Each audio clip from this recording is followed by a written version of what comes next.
In 1945, the Bank of England held enough gold to back the pound sterling and fund the British Empire. By 1950, vaults that should have been full were nearly empty, and the official story doesn't add up.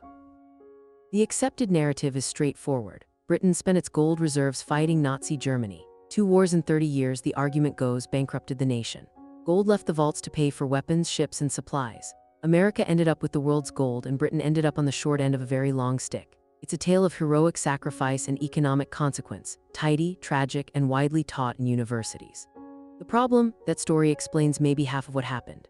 Yes, Britain spent gold during wartime, but the real hemorrhage began asterisk after asterisk victory when the fighting stopped and the vault should have stabilized.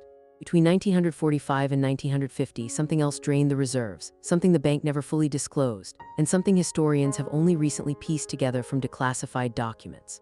Let's start with what we know for certain.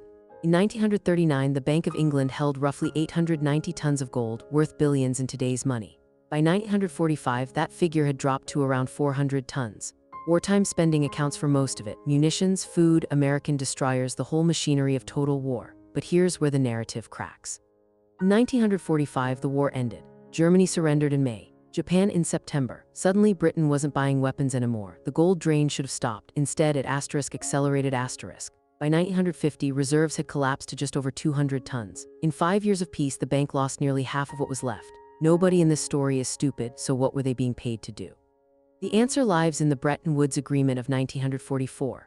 While the war still raged, American and British economists sat down in New Hampshire and redesigned the global financial system. The deal was elegant. The dollar would become the world's reserve currency, backed by American gold. Every other currency, including sterling, would peg itself to the dollar.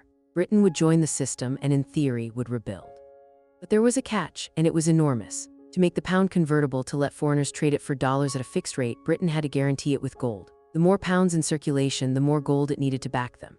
Britain's problem: it had spent most of its gold, but it still owed debts to everyone from Canada to India. Those debts were denominated in pounds. The pounds were multiplying, but the gold wasn't. In 1946, Britain made sterling convertible. On July 15th, the pound could be freely exchanged for dollars. It was a moment of symbolic triumph. The City of London was back in business. Within weeks, the gold started moving.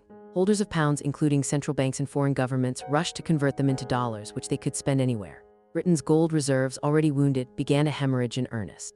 The convertibility crisis lasted 39 days. By early August, the Bank of England was losing gold at a rate of $300 million per week, an astronomical figure for the time. The vaults were draining. Britain was forced to suspend convertibility on August 20, 1946. The grand experiment had collapsed, but the damage was done. Gold that should have been reserved for emergencies was simply gone.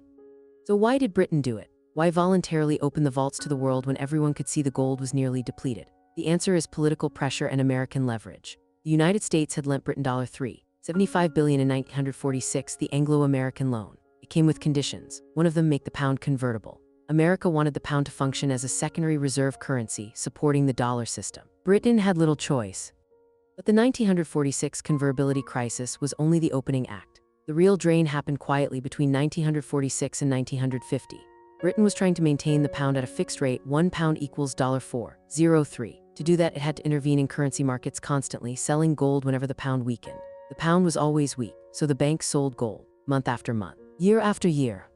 Meanwhile, Britain was importing far more than it was exporting. The economy was still rationed, still recovering. Food, raw materials, machinery, all had to be bought from abroad, and all had to be paid for in dollars or gold. The pound wasn't holding its value because the British economy wasn't producing enough to justify it.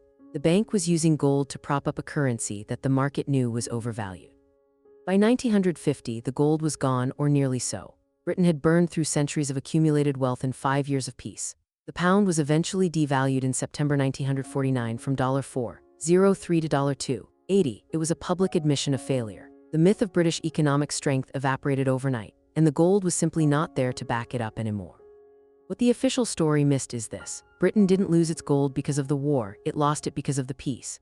The Bretton Woods system required Britain to defend a currency that was fundamentally indefensible. The gold vanished not in battle, but in a slow, grinding currency defense that nobody could sustain.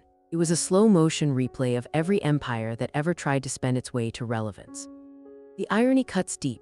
America designed the Bretton Woods system partly to help Britain recover. Instead, it created a mechanism that guaranteed Britain's financial collapse, not out of malice, out of architecture.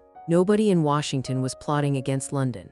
They were simply designing a system that benefited the only nation that emerged from World War II stronger, themselves. The empty vaults tell a story about incentives, not intentions. They show what happens when a weakened nation tries to maintain the appearance of strength in a system designed to expose weakness. And they mark the exact moment when Britain ceased to be a superpower, not because of what it spent during the war, but because of what it couldn't afford to defend afterward. The lesson for anyone watching the global order today: empires don't fall in moments of glory.